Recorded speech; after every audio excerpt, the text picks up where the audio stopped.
Yeah, let's get started. This DirecTV lawsuit is now underway with opening statements and testimony about to begin.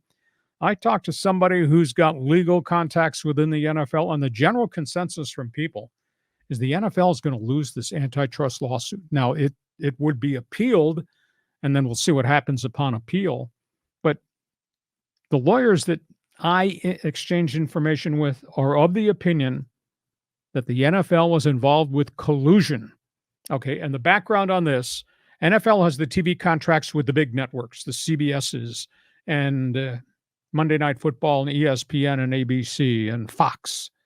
But they conspired with them to say, we're going to form what's called Direct Ticket, a Sunday Ticket on DirecTV. And we're going to take some marquee games from each network and put them in a package, and that will become add-on premium programming. And John Q. fan, John Riley, can subscribe to that for $399. The network's kind of beefed. You're taking some marquee games off each of us to create another layer, another revenue stream for the league. The league said yes. That, my friend, is what's called collusion because the networks agreed to that. That's the genesis, and that's the basis of the lawsuit. The NFL's opening statements, it's premium programming. We can do what we want with our programming. You can't tell us what to do because we are making a chunk of the programming available to John Riley so he can watch games on free. He can watch the Rams and the Chargers every Sunday, hometown teams, free. And he can get Monday Night Football, and he can get Sunday Night Football. Now, those, of course, are cable. That's kind of subscription, if you will. But it's not $399 to get the premium product. So, I don't know. Can you trust anything the NFL says anymore? Because it always seems to be about the money grab. So that's that story there. Our Rams quarterback situation. He's in camp. Everybody's of the opinion that something's going to happen with Matthew Stafford and the Rams. This is the final year in which he has his all big guaranteed money. He's got 2 years left on his deal, 25 and 26, non-guaranteed.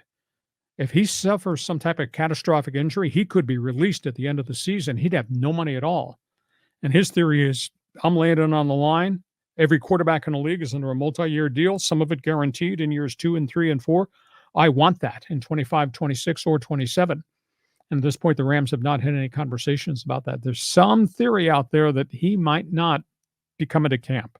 And if that's the case, they got a quarterback issue because the other guy is Jimmy Garoppolo, who's suspended, and the third guy is Stetson Bennett, who did not play last year. Jimmy G. So there's a big issue there with the Rams at quarterback. Atlanta Falcons, they just got nailed today. $250,000 fine, lost a 5th-round draft pick, tampering with Kirk Cousins before the actual free agent window opened.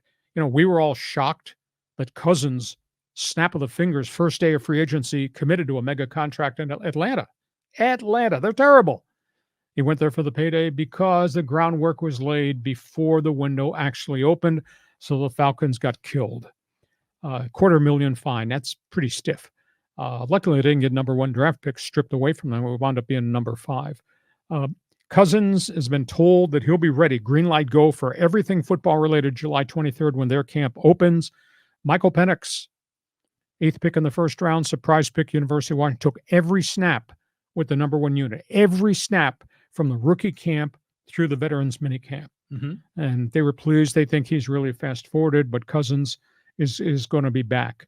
New York Jets, when he got there a year ago, one of the first things out of Aaron Rodgers' mouth was, this is New York. I understand this is New York. In this building on Hempstead, Long Island, we want no distractions.